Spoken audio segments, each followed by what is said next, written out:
shobora igize gutya ninde wagize Maduro umupolisi w'isi ni mwebwe abantu nyine mwayigize umupolisi w'isi ariko neza ubwo kuvuga ngo ninde wagize umupolisi w'isi niko ari kumbaza ngo Kagame ndiwe mugize perezida w'u Rwanda ubwo uzi icyo cyose bacyumvikana ngo none se ngo bashinani no umuntu agirwa ikintu n'abantu nkuko ambaza ngo mbonye ndiwe mugize umuhanzi wa Dani nyine ntitwe tuba mureba ameshye ko yabigizwe n'ikindi kintu se bigute kandi arimwe mu mureba mugatuma agira iyo mibare umuhanga umwe yaravuze ngo if you attack everywhere you attack nowhere kandi ari umujenerali yanditse mu gitabo cy'intambara sinzi niba aho batarahasomye ariko bashobora no gukora ibintu mu buryo butigeze bubaho wenda bukazana umusaruro nta wamenya cyangwa se bakabanza bagahabya ibihugu byose bamara kubirasa byose noneho bagafata Israel bakayata umwoto ibyo ibihugu bindi byanatinye no kubivugaho ese ubundi ahitarashe ni yavuze ko irasari bazi militeri za Amerika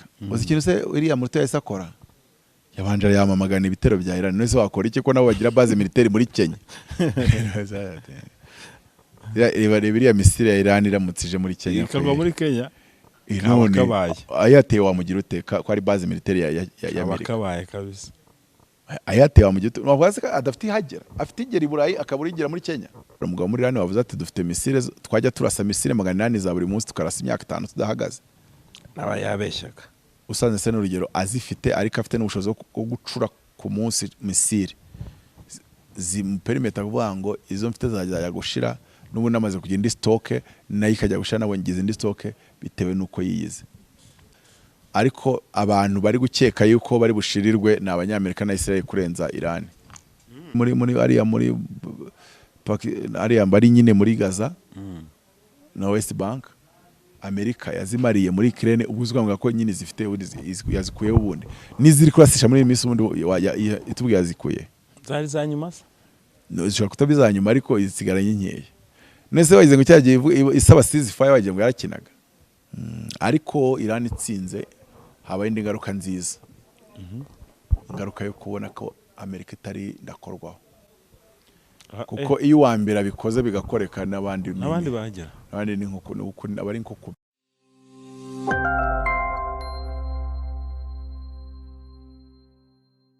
Sirakananye gusoza kandi ngushimira ko waritsemo yicana kuri kamera ndi kumwe na Professor Apotre Mutabazi nishimiye kwakira Apostle murakoze kunyakira meze neza meze neza muri iyi minsi hari kuvugwa cyane intambara hagati ya Amerika Israel na Iran ubona byari bikwiye ko Trump cyangwa se Netanyahu bafata icyemezo cyo kurasa Iran cyari ngombwa nibo bazi uko biyumvano ntekereza ko bitari ubuhangange bitekerezamo it was not an extreme necessity simbibona gutyo ariko bo ubuhangange bitekerezamo bashobora no kugutera gusa kubera ko ubabangamiye mu buryo bw'ubukungu icyo cyonyine sinzi ko hari ikindi gihugu cyavuga ngo unatekana ka kubera yuko yanyimye wenda ibirombe bye dana urugero ariko Amerika yagutera kwa yimye ibirombe yagutera ngo ijya muri Venezuela yavuze ati amavuta yanyu ukibaza amavuta yabo nyine gutuma ubatera gute ariko nyine impamvu ntago yari hari yumvikana bapfuye iki bapfuye yuko bari babwiye ngo bahagarike gukora nuclear cya kabiri ngo bahagarike no gukora ballistic missiles kibazo ni kimwe umuntu ujya umutera kandi ukamutera umushotoye ukanamusaba guhagarika intwara akoresha gusa ntabwo nabi gusobanura ngo nk'aba babyeyi ajya gukubita ngo ishyiraho intoki donc ajya gutera kandi akagutera ntacyo wamutwaye akazinduka mu gitondo akakurasa nawe ukarasa za ballistic missile umwishyura none ari kuvuga ngo uhagarika kuzicura uhagarika no gucura nuclear kandi ari kugutera mbese urumva ibintu koko bitagoye gusa Amerika yashaka gukora regime change nyine muri Iran iyo ishaka kumvikanisha ko nikora regime change ari bwo akarere cyane cyane Israel izabitekanye ariko cyane cyane buriya Amerika yo ivuga akarere kuko ifite inyungu nyinshi mu karere ubucuruzi bwayo bwinshi bubera hariya mu karere n'ibindi so none rero tera ntago yari bifite impamvu yo kuza kwica Khamenei yari yayigize atese ntabwo byari bifite impamvu ariko nyine barabikoze bafite icyo gihagararo kibemerera kubikora gukomeza kubitondagira avuga ngo bifite impamvu ntacyo bifasha nta yari ihari. haka abantu bakomeza kwibaza bati ubundi Amerika ninde wayigize umupolisi w'isi ko ahantu hose irashaka kugaragara shobora igize gutya ifasha ninde wayigize umupolisi w'isi ni mwebwe abantu nyine mwayigize umupolisi w'isi arigeze neza ubwo kuvuga ngo ninde wayigize umupolisi w'isi niko ari kumbaza ngo Kagame ndiwe wamugize perezida w'u Rwanda ukuzi icyo cyose bacyumvikana ngo none se ngo bashenani no umuntu agirwa ikintu n'abantu nkuko ambaza ngo mbonye ndi wamugize umuhanzi wa dani nyine ntitwe tuba mureba ameshye ko yabigizwe n'ikindi kintu se bigute kandi arimwe mu mureba mugatuma agira iyo mibare ituma nyine aba umuhanzi w'icyamamare nubanga Amerika iramutse ijiti Rwanda tubane utegenda vuga uvuyeho ikabaza undi tutubanira ntihagire umuntu uba ariye wayo ntihagire umuntu nyine bose bakayiyamaga yaba igihugu yego gikize ariko kidafite iyo pouvoir naho nyine uko abantu bagenda baba ariye wayo abandi babwire ati kugira ngo mubone izi nyungu reka dushyireho base militaire ubwo bisobanuye ko muyongereye imbaraga zituma iyo base militaire yazayikoresha irasa hafi aho ngaho nyine n'ibindi nk'ibyo ngibyo nibyo byagize do nitwe twayigizeyo nitwe twayigizeyo bijyanye n'umubano tugirana nayo yego umusore rumwe nyine n'icyo usanga utakibihinduye kubera ko byamaze kwiyubaka gasanga nushaka kubirwanya bizakugiraho ingaruka utazigera uhagarara imbere. Ukurikije biriya bitero uko bimeze Iran nayo ntabwo yatinye yahise isubiza ndetse iri kurasa base militaire zose zo mu karere hariya za Amerika. Urabona yabyitwayemo neza nkuko yagomba kubyitwaramo cyangwa nayo yafashe icyemezo kibi? Umuhanga umwe yaravuze ngo if you attack everywhere you attack nowhere kandi ari umujenerali yanditse mu bitabo cy'intambara sinzi niba aho batarahasomye ariko bashobora no gukora ibintu mu buryo butigeze bubaho wenda bukazana umusaruro nta wamenya cyangwa se bakabanza bagahabya ibihugu byose bamara kubirasa byose noneho bagafata Israel bakayata umwoto ibyo ibihugu bindi byanatinye no kubivugaho. Ku ruhande rumwe challenge niyo muri Iran imbere kuko Amerika ibarasa kure yari izi ko ngo Iran yari ikora regime change abaturage bagafata ubutegetsi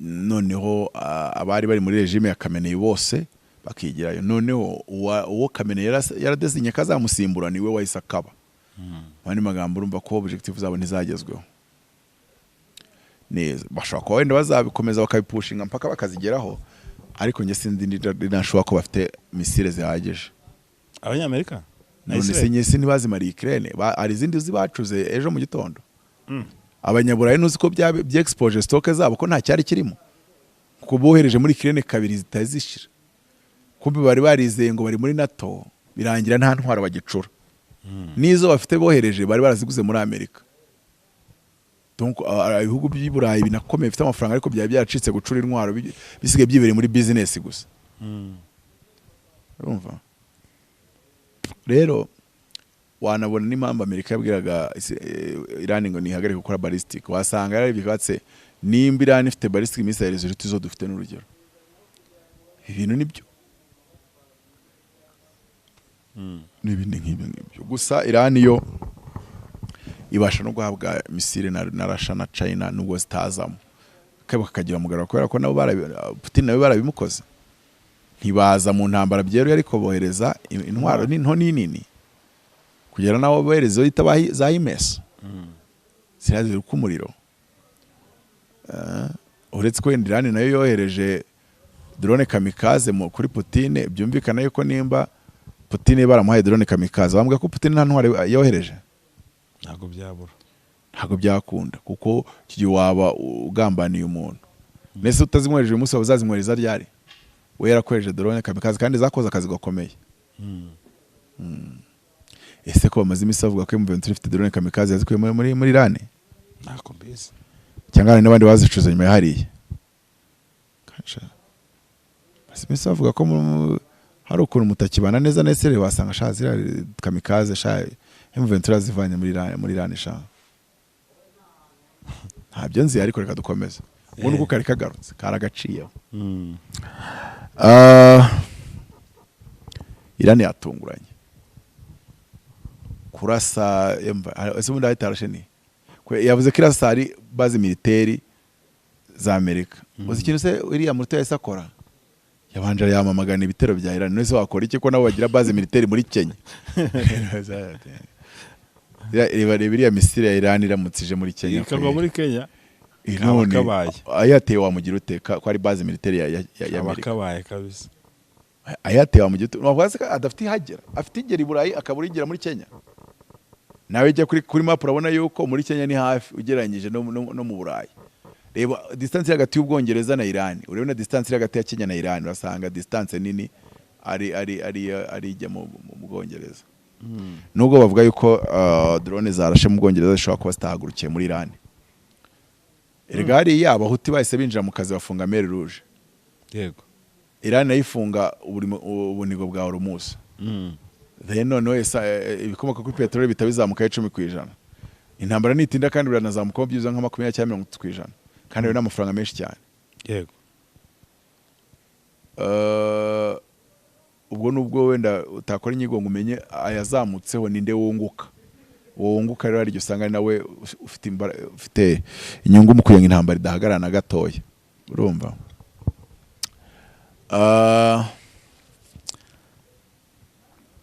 Ararasa ariko akantu yatunguranyeho nuko Espagne abanyamerika bayisabye ntuzi ikigo cya gisirikare cyayo ngo bagikoresha barasa muri Iran. Iravuga ati ahubwo nimukomeza ibyo bintu turanirukana umunyamerika wese na ambasade tuyifunge yo muri Amerika muri Espagne.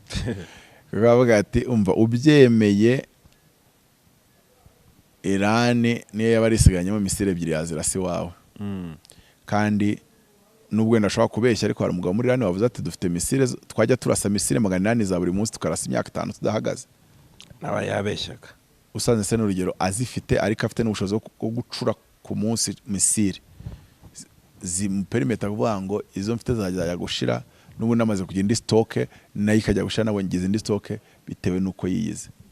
Ariko yana brefa yabeshya, ariko abantu bari gukeka yuko bari bushirirwe na abanyamerika na Israel kurenza Iran. Nabo bamaze kubyimenya. Erega China irakora nyinshi, narashira akora nyinshi, na Iran ikora nyinshi. Abantu batatu bose rero nibo bakora nyinshi, abo bandi bona ari Israel imaze imishi sizirasa muri ariya bari nyine muri Gaza na West Bank. Amerika yazimariye muri Ukraine, ubuzwa ngo ko nyine zifite yazikuye ubundi niziri kurasisha muri iminsi ubundi itubwiye yazikuye zari zanyuma se no zishobora kutabizanyuma ariko izigaranye nkeya. Nese wagize ngo cyagiye isaba ceasefire wagiye ngo yarakinaga Amerika kuyize irarashe niyicotoye irashe kabiri iti ceasefire no biraza gusaba ceasefire no biraza kuyisaba none sitayisaba yayisabye batararasa mu Burayi. Ubu nibwo batari wisabe. Ubu ngubu Abafaransa n'Abongereza ngo natwe tugiye kujyamo ngo tujyane ubwato bafite iki stock zabo zazirimo ubusa. Nyuma yuko bajyanye muri Ukraine basigaranye zingahe? Icya kabiri ryategeko ryagiye. Tego ngiyo urashe igihugu ngo kiri muri NATO. Ubongereza bwavuye muri NATO. Ufaransa bwavuyemo. Iryo tegeko ko ntigeze numva umuntu risakuza. Yarabanje arasaba wenda muri Dubai bataha. Hariya ni muri United Emirates Arabs ntago ari muri NATO. Kandi ako babera n'abanyabwenge ntibajya barasa muri Turkiya kandi Turkiya iri muri NATO. Ahubwo Turkiya byabaye ngombwa yafata urande rwa Iran bakagutatura. Sinzi muri kucyumva icyo kintu. Kuwait yo noneho habaye agashya. Barabanje barandika ngo indege 3 ngo z'abanyamerika ngo za Amerika ngo zahanutse ngo muri Kuwait hase. Nta nubwo bazahanuwe nizahanutse ni zihuye se nivoka yarihiye. Ngo bagiye gukora ngo ubushakashatsi barebe icyaze hano. CNN nabonye kuri Facebook account ya CNN yabandika ngo indege 3 ngo za Amerika ngo zahanuwe ngo na air defense missile za Kuwait. Ndavuga nicyo kinyama cyakoze cyagurishwa gishyiza ku isoko. Ngo ne defense yazamuye ngo imizinga yo gupfubiza ibisasu ngo birashenga indege. ngo ariko abapilote bose babayeho. Okay, siège éjectable ndabizi zibaho. None usanze abashinwa bahaye tekinoloji imanura indege ikamanuka buvoka, kuko barabanje abashinwa baha tekinoloji ya misile zibyinira mu kirere, dancing missiles. Barakurikiraho babaha tekinoloji uzamura ibisasu byo kuzimya ibyo bateye, bya bisasu bigahindukira bikaza kandi nabyo bikakurasa, bikagaruka bitaraturika bikaza guturika ubwo bikugezeho. Iyo ni tekinoloji bahawe n'abashinwa n'ibindi. So rero hariya harimo ibintu bikomeje kugorana, kuko bigaragara ko Iran yagaragaranye imbaraga batayitekerezagaho, ariko nkurikije ukuntu iri kurwana muri Iran internally ashobora kubaho gusubiranamo ikarangira n'ubundi. Niba nabyita ngo abafite umwuka wakameneye cyangwa se buriya butegetsi bwa Kisilamu bwigiyeyo, akaba ubundi butegetsi donc regime change. Ariko n'igihe basa n'abakomerekeje cyangwa bashegesheje buriya buyobozi bwa Kisilamu, ariko ntibaburimbure ngo bamareho burundu.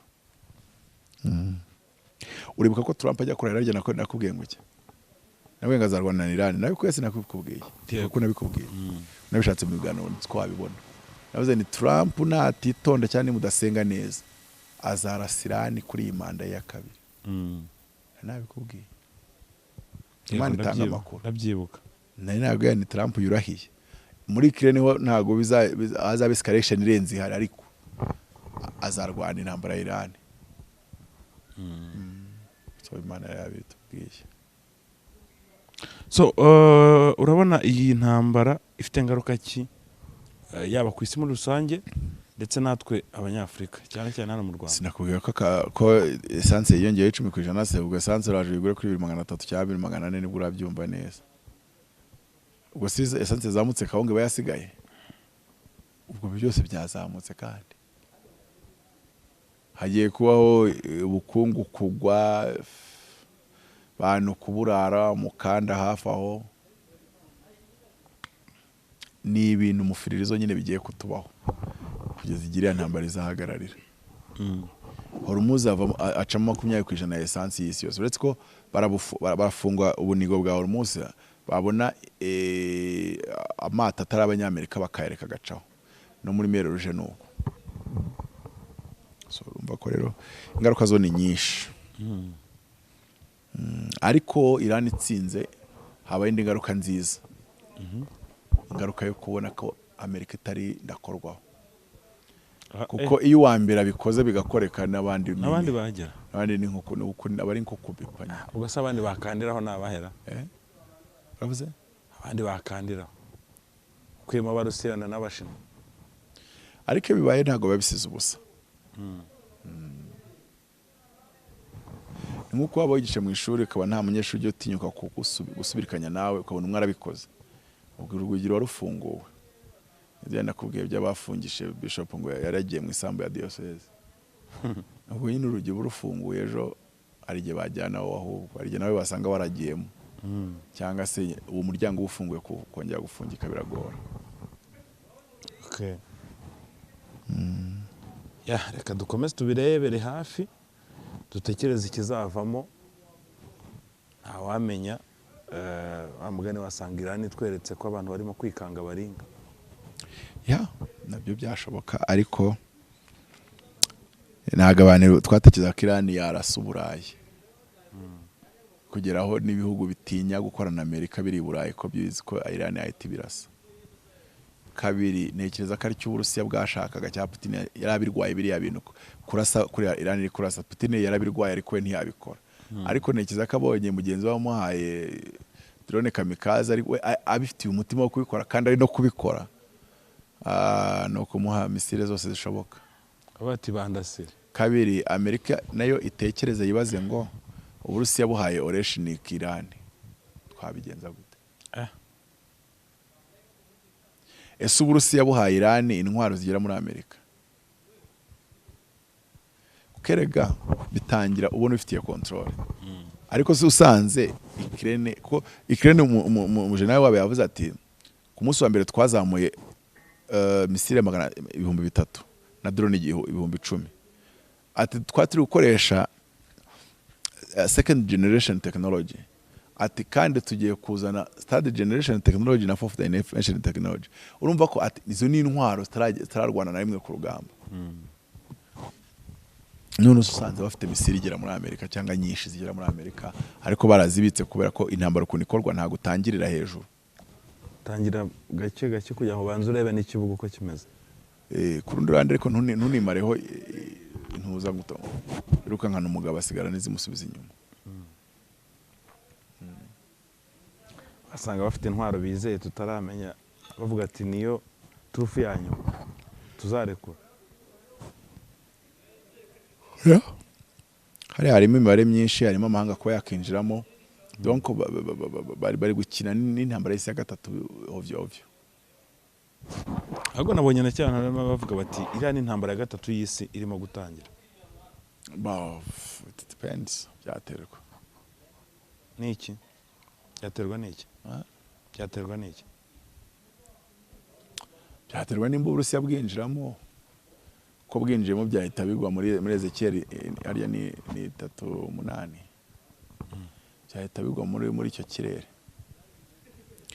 yanuza yanambara yagogi na magogi 39 Ezekiel 39 nambara yagogi na magogi kandi yavuze ko ari ibihugu bibiri byo muri Afrika bizayirwana byasaba ko Uburusiya bwinjiramo bugasaba yuko Bushinwa buzamo bigasaba ko ibihugu bibiri bya Afrika byinjiramo bigafata side yabyo so ariko nyine abari abantu bakuze ari igihe barwanije bakabona bidakunze bakarorera ariko nanone watekereza uti ese Amerika nyuma y'aha ngaha izongera kubwira Iran ngo kora ibikora ibi cyangwa izatangira kuba treating as we expect yego wakibaza Apostle urakoze cyane reka tugushimire ku bw'ubwo busesenguzi bwawe namwe murakoze yego nimero ya Apotre Mutabazi ni 0788 33 95 13